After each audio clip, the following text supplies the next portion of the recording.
What's up guys, it's Eric from B-Side. Today we have here 2013 and 2015 Lexus GS with factory navigation, and we're going to be installing our brand new wireless CarPlay Android Auto retrofit for this vehicle. I know our previous video that we made for the GS is a bit outdated, so I wanted to do a new video on it. We also have a new harness, our interface looks different, and our also wireless module also looks different as well. So go ahead and show you in the video exactly where we mount these two boxes in addition to how we route the cables and the wires. So let's go ahead, not waste any time, get in the vehicle and get started. All right guys, so now that we're in the vehicle, the first thing we're gonna do is we are going to remove the trim piece that surrounds the radio. So let's go ahead and do that by either using a panel removal tool. You can go here and just pry it out, or what I like to do is just take my fingers, find the end of this panel piece, place my finger in there, and then just pull it towards you like so, and go ahead and unplug the start button. All right guys, one step that I forgot to mention is make sure to remove the negative terminal on the car's battery. Pop open the hood, just undo the 10mm and loosen it, just in case you make a mistake. You won't end up shorting the vehicle and blowing fuses or making some damage to the system or our device. So make sure you do that as well. All right, so once you remove the negative terminal on the car's battery, we pop this open. We disconnected the start button connector. When you disconnect the connector, make sure to always press down on the release tab and then pull out on the connector. Don't pull on the cable or the wires because you might end up damaging the wires. All right, so next step, we're gonna go ahead and locate the two 10mm bolts down here. There's one and there's two. And using a 10mm socket with an extension, you could use a ratchet. We have a power tool here. We're gonna go ahead and remove these two 10mm bolts. There is two. All right, before we pull this radio out, I'm just gonna set this towel here. Use a thick blanket, a thick towel, just so you protect the interior of your vehicle. Just keep it like this for now. Next step, we're gonna remove the panel that surrounds the screen. You're gonna need a really short Phillips screwdriver, just like this one. So we're gonna go ahead and remove these. These are plastic screws, so you're gonna have to be pretty gentle with them. Just turn it counterclockwise, and when you're turning, make sure you're not pushing up or putting any force towards the top of the car, or else it won't loosen. All right, here it is. I'm gonna go ahead and remove the other two.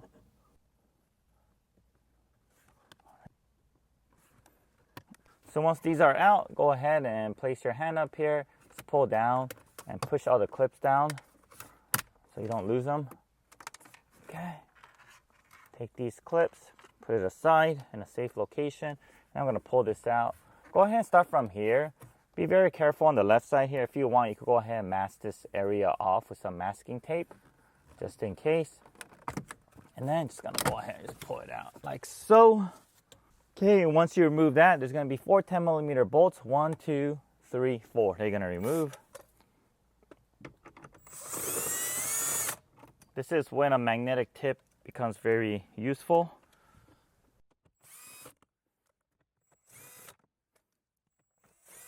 And if you're using a power tool like this, be very careful when you're doing it that any part of the tool does not touch the dash, because if you do, it will leave marks on it and it could mar your dash, so you don't want that to happen. All right, so the next step we're gonna do is we're gonna go ahead and pull this out. If you like, you could pull some towel here if you want, but for us, as long as it's flat, it's okay. There's no problem or damage. Just don't move the screen around, or just do not like do this motion, then you're fine. Just lightly place it on here and then we are good. We'll go ahead and set this aside in a safe location. So next, we are going to remove this piece here. Let's go ahead and pull this out towards you. Just pull it out, very easy. All right, and next we are going to drop this under tray. Place your hand here. You can always use the assistance of your panel removal tool if you like. Just pull it out like so. Okay, there's gonna be two clips that's holding this together. I'm gonna go ahead and remove them. And there's also gonna be a light for your footwell on the passenger side that you could go ahead and remove. All right. So the next step we're going to do, we're going to go ahead and connect the connectors behind the radio. We're also going to connect the GVIF cables behind the screen area. And then we're going to route the cables here. So in our previous video, we went ahead, we actually dropped the whole glove box.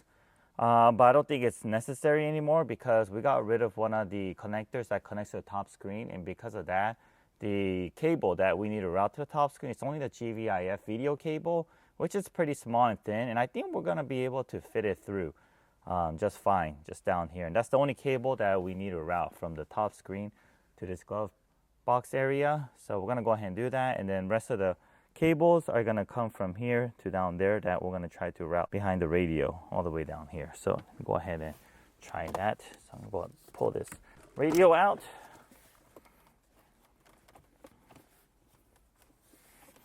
Okay. And just in case if you have a difficult time routing everything and you need to drop the glove box, pretty easy. There's two 10mm bolts down here, 1 and 2. Just have to drop those.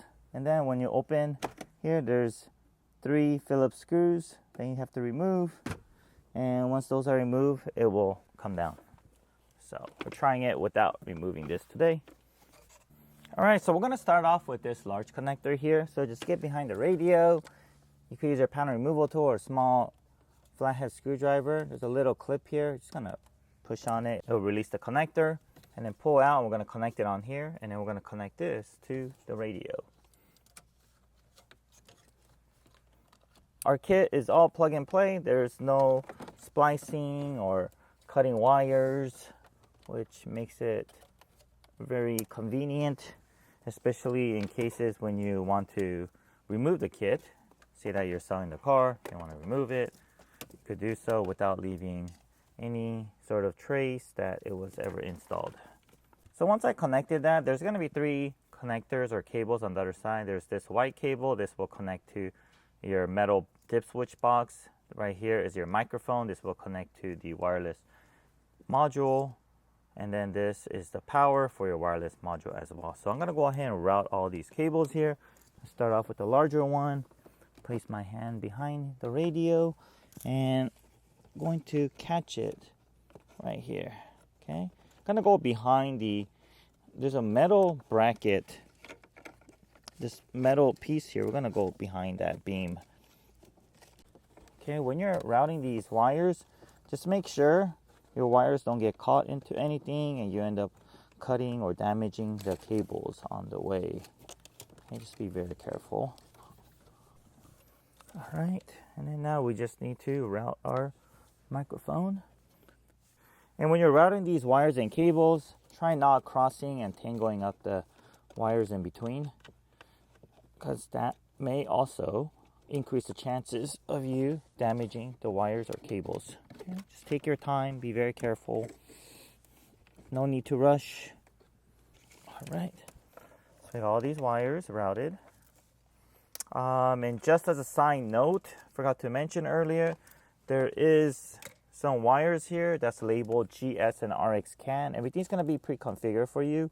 So please don't touch or mess with it. And if you do end up touching or messing with it, the red wires labeled GS needs to be connected to the white wires and the orange wires. Next, we're going to route these GVIF cables. This is going to come from behind the screen all the way down here. I'm going to do one at a time.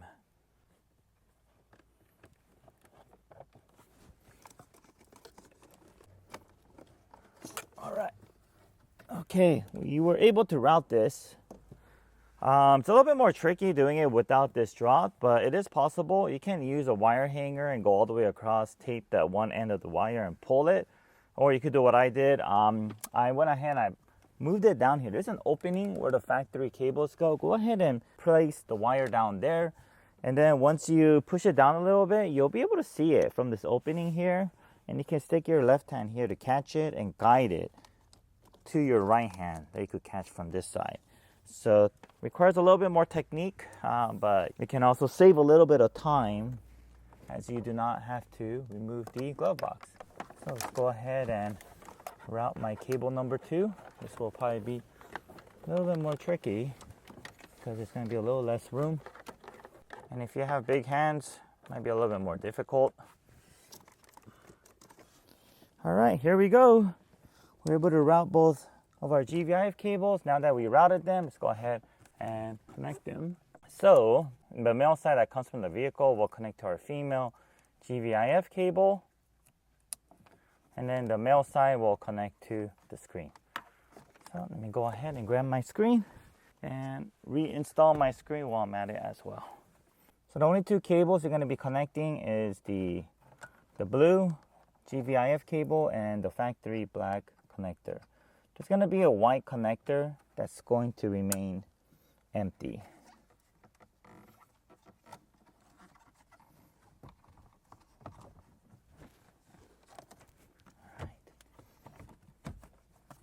All right, terrific. There it is. And the next connector that we want to route is our auxiliary or the audio cable. This audio cable is located behind the radio. A little bit difficult to see. It's on the left side. It's like the second from the left. Okay, just push down on the release tab and remove the connector. Going to connect this to here. We have some reports of it being difficult to push in here, so what helps if you angle it a little bit this way, like this, and then connect it, it's easier to connect. And then we'll connect the male side to the radio. Okay, here's the larger connector and the aux connector right here. Okay. Let's go ahead and route this auxiliary cable. And while routing this, all these cables, there's one other cable that we want to route. It's our USB extension cable. We're going to set this under the radio. So to prepare for that, let's go ahead and route the female side through the same channel that we routed the other cables.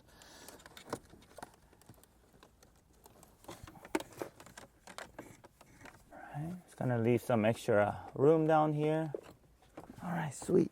Okay, so let me go ahead and organize the wires and cables behind the radio and push the radio back into its original location. All right, there it is. And if you have a hard time pushing your radio back in, note that there's some space on the bottom that you could push the large connector down to, okay, on the bottom side. Just make sure once you route everything, your USB cable is still showing. Okay, we could go ahead and push this back a little bit later, but we're gonna have this placed right here, so it's easier to connect to once everything is all reinstalled. Okay, so we have all these cables here. Let's go ahead and do our connections. Our dip switch is gonna be pre-configured. You're also gonna have a tag here that tells you the correct dip switch setting if you wanna just compare and make sure it is correct. Okay, so we have two of these GVIF cables. Connect these first. One is going to be labeled out, and that will connect to the inside. And the other one is going to be labeled in, and it's going to connect to the outer edge. Okay. And then the next connection we want to make is this connector with a lot of cables going to it. Before we connect it, let's make sure it's not tangled up with any other wires or cables. Okay, we're going to connect to this side. It only goes into one connector, like so. Okay, and then we have the HDMI cable on this metal box. And the other side of the HDMI cable will connect to our wireless module. Right. And we also have the RF antenna, which we will mount in a bit. Okay, now let's go ahead and connect our wireless module. So start off with connecting the power cable. We'll connect the two 3.5 millimeter jacks. One's going to be microphone in, the other one's going to be audio. The one that says audio is going to connect to line out. Do not connect to the one next to it, okay? You want to connect to the one that's on the outer edge, line out. And the other one, microphone in, is going to connect here. And then the USB will connect to the USB. And then the RF antenna, this is for your wireless connection, will connect here.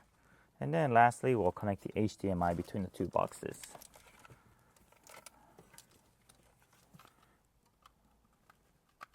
All All right, terrific. So everything is connected. Before I clean up everything, let me make sure everything is working the way it should. If you want, you could reconnect the negative terminal of the car's battery and then reconnect the start button and turn on your vehicle. Okay. When you first turn on the vehicle, just wait for the system to load because you did disconnect the power from the radio. It's gonna go through a boot up process. Ours didn't because we reconnected the harness pretty quickly. So all the power didn't get drained out of the radio, but for most part, it will go through that boot up process. So go ahead and wait for that to happen. So once that happens, you wanna press on your media and go to your auxiliary. All right. Just double check your equalizer, make sure everything is centered. Okay. And then you're gonna press and hold the map button and it'll switch the screen on the left side. This screen you'll see when nothing is connected. So we'll do our first initial connection, wire connection, just to test the functions. Okay. Here's our sound. Just wanna make sounds good. All right, let's go ahead and test the microphone function. What's the weather? It's currently clear okay, and great. 66 degrees. So right now we press the menu button that will summon Siri. And if you like, you can also test your night mode function. So what you want to do is make sure you're in ignition. You don't have to turn on your car.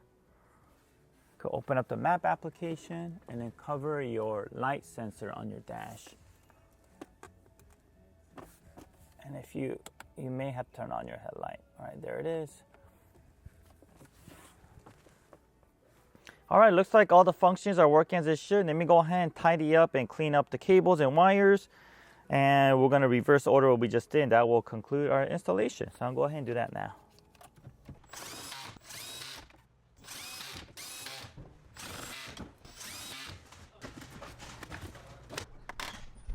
All right, guys, let me go over how I organize the cables, wires, and the two boxes.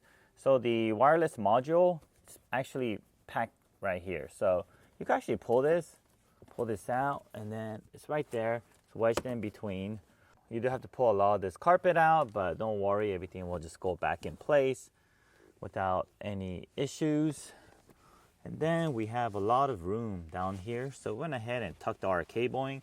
Don't go too close to the front of the vehicle. So if you go too deep over there, you got some radiator heater hoses that becomes really, really hot, and that will overheat your box. Make sure you don't mount this up in the front. Okay, so another good place to mount this is actually sandwich it right under here. Okay, so use some double-sided tape and just tape it right here, and then you can close the under panel right over it, which will give enough pressure to stay put. And on top of that, if you have some double-sided tape, it will also keep it in place as well. And then we also mounted our antenna up here. Okay, so there's a double-sided tape on it. So we double-sided tape, we stuck it on here, and then the cabling comes just through the side and then all the way down like so. If you like, you could go ahead and zip tie all of this. Just keep it all organized back here. All right, so we use some double-sided tapes floating right now. So once we put the under tray, it'll be really pressed down against the AC fan on the bottom side of the AC fan. So go ahead and make sure you route this HDMI cable behind this fan so it doesn't obstruct the airflow for your footwell. All right, guys, so we went ahead and finished reinstalling our factory panels. One thing you'll notice differently is that there's a USB cable that's sticking out over here. Previously, we recommended putting it inside a glove box, but now we recommend it here. It's just much easier to access. Most of the time, your phone's gonna be around this area. You just plug it into here for charging. This will charge much faster than your factory charger here. All right, cool. Now that we finished installing, let me do a quick demonstration. All right, guys, so now that we finished installing the kit, let me do a quick demonstration. Just turn on the vehicle. Make sure you're still in auxiliary. It shows over here. Once you get into that, to go to CarPlay mode, you're going to press and hold the map button. It will switch the screen. And because this is a 13 to 15 Lexus GX, unfortunately you don't get the full screen. This is a limitation from the car's factory hardware. So this is unfortunately gonna be only using the 3/4 of the left side of the screen. And once you're here, this is the screen you'll see when nothing is connected. Before we do our first initial connection, let's make sure your phone is set up correctly. So I have an iPhone. I'm gonna go ahead and make sure your phone is connected to the car's Bluetooth. All right, so go to your settings, go to Bluetooth. Okay, I am waiting for, all right, there it is, hands-free. That's the Lexus GS. Let's go ahead and connect to the GS.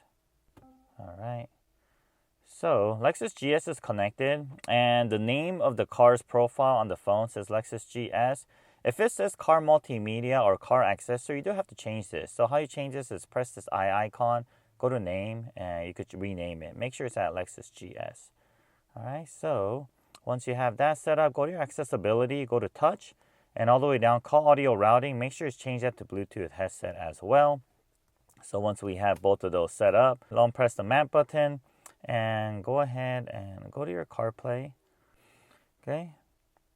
And then actually, because it connected earlier, Bluetooth, it paired earlier, it's showing something else. But when you first do your initial connection, you're going to see the MV17WBT. You're going to select it. It's going to ask you if you want to pair, and it's going to ask you if you allow your contacts, and go ahead and allow it. And once that happens, you'll be able to connect it. And let me go over some of the controls here. So you're going to be able to use a swipe motion. You could press down anywhere on the map, and you could move it around like so. You can also push these little buttons down here, change the pages. It's a little bit more tricky. It's easier to just push down the screen and just swipe. And the menu button will summon Siri. What's the weather? It's currently clear Okay. and 66 degrees. Expect cloudy. And when you're playing music, these up and down arrows will be up track and down track. You can also use your steering wheel controls, up track and down track. Your volume controls can be controlled using this knob, up and down, or you can also control using the steering wheel control. You don't see the change of the volume on the car screen, but it is changing, as you can hear from this demonstration. And if you want to go back to your factory screen, you're going to press and hold the map button. It'll switch back to your factory screen. Push and hold again. It'll switch back to CarPlay. All right. And then there's some adjustments that we made earlier. And because of that, our calls are going to be routed to the car's Bluetooth, which will provide better calling quality. So then I'm going to do a quick test here. So if you look at your phone and press on this icon, it tells you where the phone got routed to. So Lexus GX. That's exactly where we want it. And you can also use your hang up and your pickup buttons on your steering wheel control as well. All right, having a CarPlay on this Lexus really updates the vehicle, make the infotainment so usable for as long as the car lasts, which could be another 10 years, which is really, really cool. All the apps that are compatible with CarPlay will automatically show up on the car's system. All right, and then your backup camera will work normally in addition to your park assist as well. All right, so let me go ahead and disconnect my iPhone. And then after I disconnect this, we're gonna connect our Android phone. So how I disconnect it is I just disable my Wi-Fi and Bluetooth. And let me show you Android Auto. Go to your Bluetooth, turn on my Bluetooth. Okay, here it is, MV17WBT 34ED. Go ahead and connect this. And on your Android, make sure Android Auto is enabled on the phone. Okay, because on default, some of the phones are turned off. So if it's turned off, it won't work. And all you have to do is connect Bluetooth, but it does use both Bluetooth and Wi-Fi for the Android Auto connection. So our first initial connection may take a little bit longer, but once it's paired, every time you come in your vehicle, it will connect automatically. You do have to long press the map button to switch the screen to your CarPlay Android Auto screen. There it is. All right, here's our Android Auto. Same thing, track up and track down works here. Menu button will be Google Assistant. All right, and then if you want to go to your menu items, click on down here. You could drag and go to all the compatible apps will automatically show. And if you want to go back to your factory and go back into Android Auto, will be the map button. And your pick up and hang up will work as normal. The track up and down works as normal, and also your volume up and down as well. One thing to note is that this voice assistant is locked to your Lexus system, so it won't work with the new CarPlay Android Auto system. Instead, you do have to press the menu button to summon either Siri or Google Assistant. Alright guys, well this concludes our installation demonstration of our wireless CarPlay Android Auto retrofit for Lexus models from 2013 to 2021. If you have any questions, leave a comment below, or you can email us at info@bsonicusa.com. And once again, thank you guys for all the loyal followers and subscribers. You guys been great to us. And if you haven't yet, make sure to give us a like and also subscribe to our YouTube page for more awesome content in the future. Thank you very much for watching. I'll see you guys on the next video.